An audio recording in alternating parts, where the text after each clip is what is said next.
And so, let us begin. Tonight's fragment carries the headline, Self-Doubt. The body of the text reads as follows. Self-doubt is a bitch. It's cunning. It's quiet. It's hard to discover. What the problem is, when you work for it. And now, I'll say a few things regarding this fragment. Self-doubt. Then, we can all go home. Or not. Let me tell you something about the quiet kind of enemy. The one that doesn't knock, doesn't shout, doesn't burst through the door. No, this one comes in wearing your clothes. It speaks in your voice. It borrows your posture, your gestures, and it slips into your habits without so much as a whisper. You don't even know it's there until your hands tremble and your mouth closes when it should have opened. You tell yourself you're being wise, careful, deliberate, but in truth, you're hesitating, stalling, shrinking, and that voice whispering caution is not wisdom. It's doubt. And not just any doubt, self-doubt. Self-doubt, my friends, is a bitch. It's cunning. It doesn't come at you head on. It doesn't offer reasons or arguments. It's not a philosopher. It's a saboteur, a quiet one.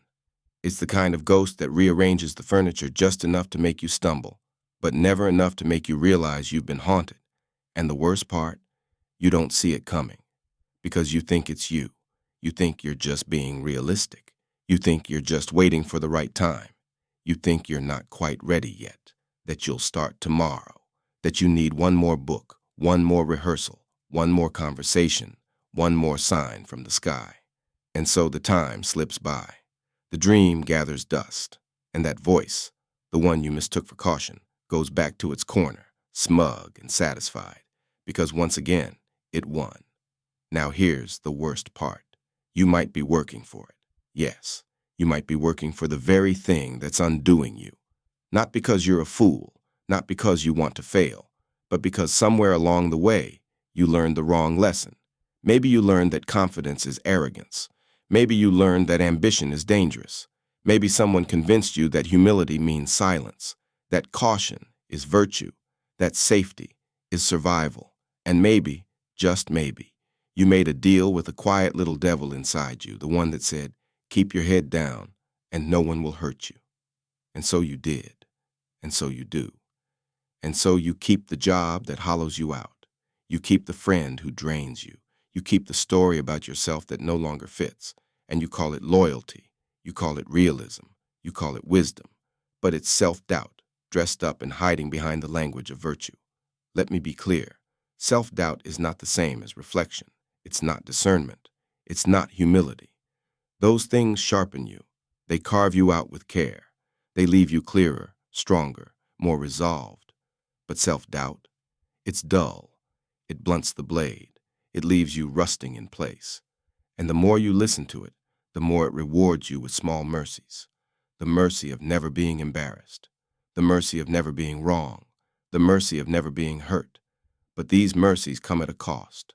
The mercy of never being seen, of never being known, of never becoming.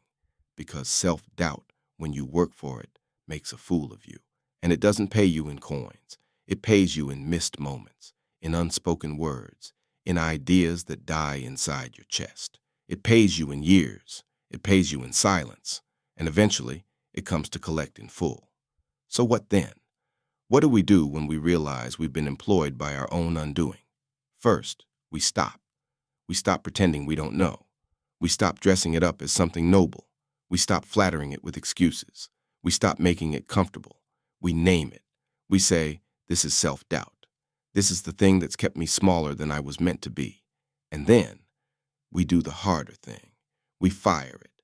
We revoke its contract. We stop feeding it with our silence. We stop consulting it for decisions. We stop inviting it to the meetings we hold in the back rooms of our hearts. We tell it to leave. And when it doesn't, because it won't, we build a practice around ignoring it. You see, doubt doesn't vanish when exposed. It recoils. It adapts. It mutates. But it can't survive without your belief in it. And that belief, that's the real engine.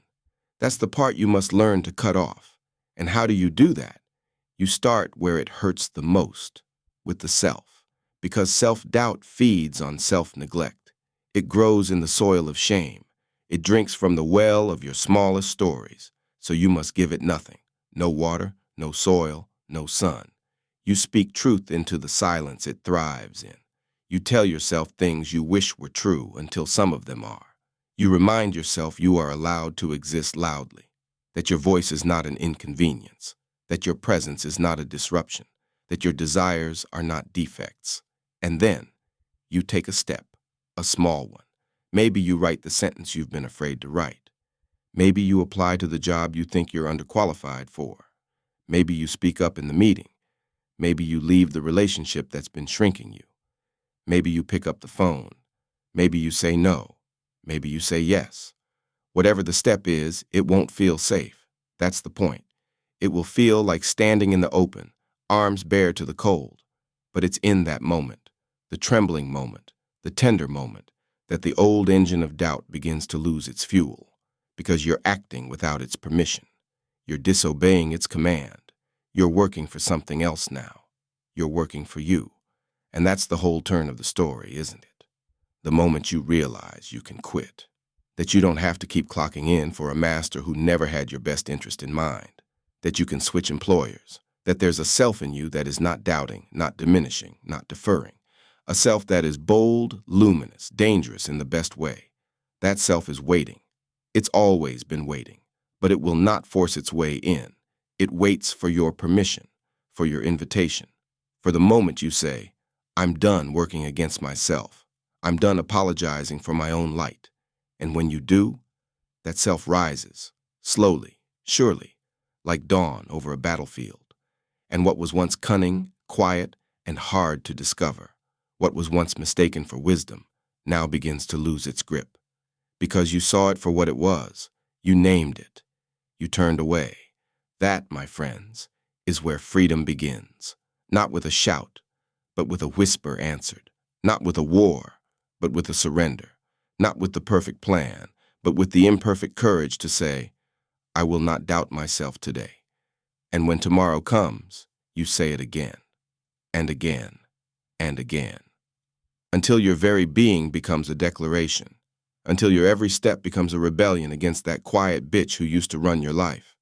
Self-doubt is cunning, but you are no longer asleep.